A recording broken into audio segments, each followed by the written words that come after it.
serving prepared, and it's 46 servings. So this makes a lot.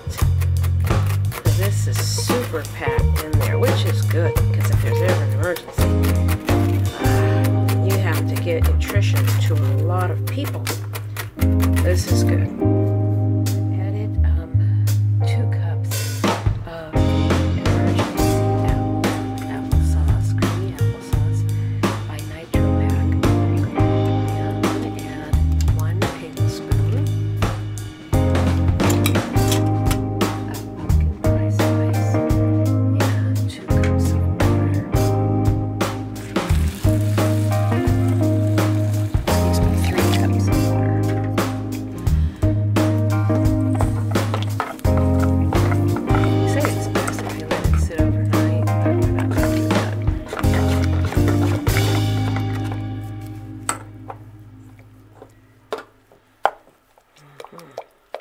It's fluffing up really nice. Really nice. That looks pretty good. 1 tablespoon pure vanilla. If you have it. If you don't have it, it's okay. When you're doing this, there may be limited amounts of other supplies. If you don't have it, don't worry about it. Next goes in my 5 cups of King Arthur old white wine flour. If you notice, I'm not using any oil. If you're in an emergency situation, you may not have oil. So if you just mix in flour and the Nitro Pack creamy applesauce, you will be okay. Because apples replace the oil in recipes, so it will still be nice and moist and nutritious without, and this is with high calorie and nutrition, so it'll be okay.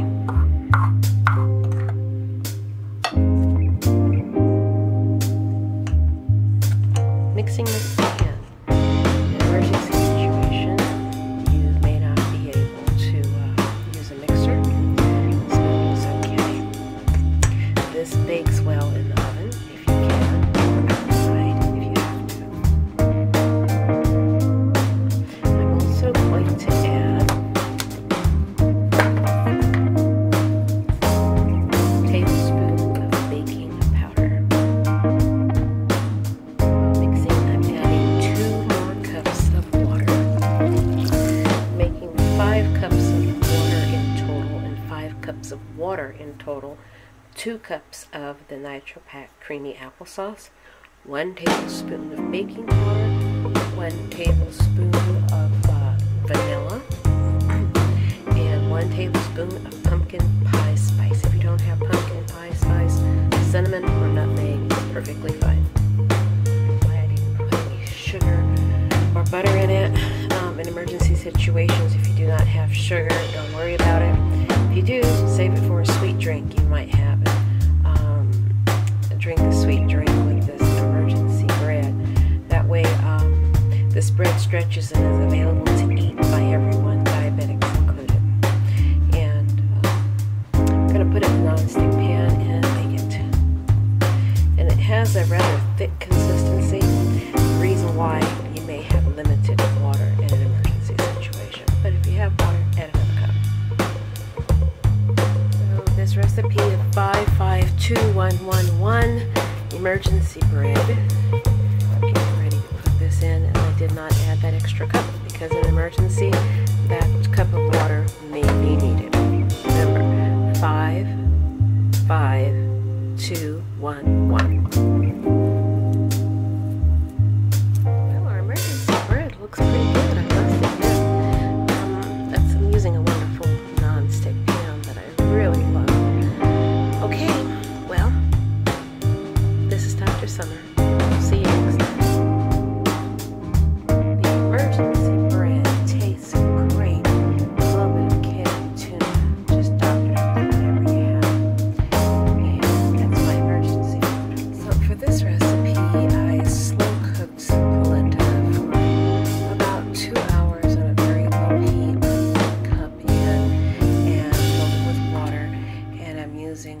can of wild Alaskan salmon, and I allow the polenta to sit for about an hour or two and firm up, and then I'm going to use my fork and blend this together.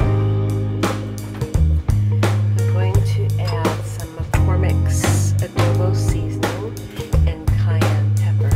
Now, when I was cooking the polenta, I did add about a teaspoon of Cajun seasoning. So I'm adding 3/4 of a teaspoon of curry powder.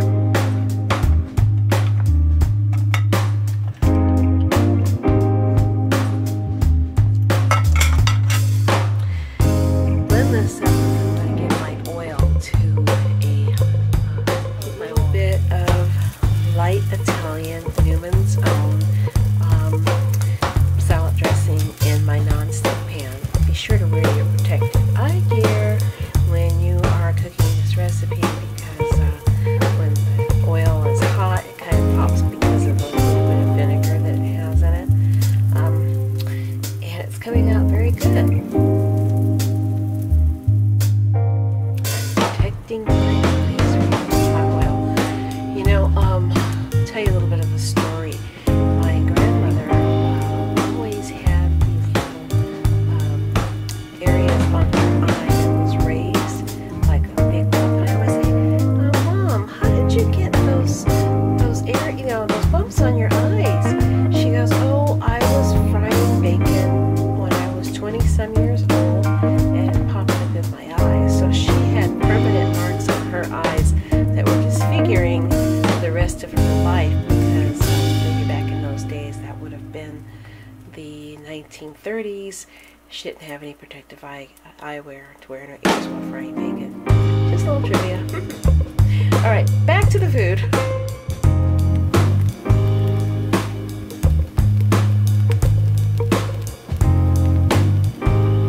Just before putting the salmon on top, I'm going to put just a little of that Newman's salad dressing on my green beans. Lightly coat them.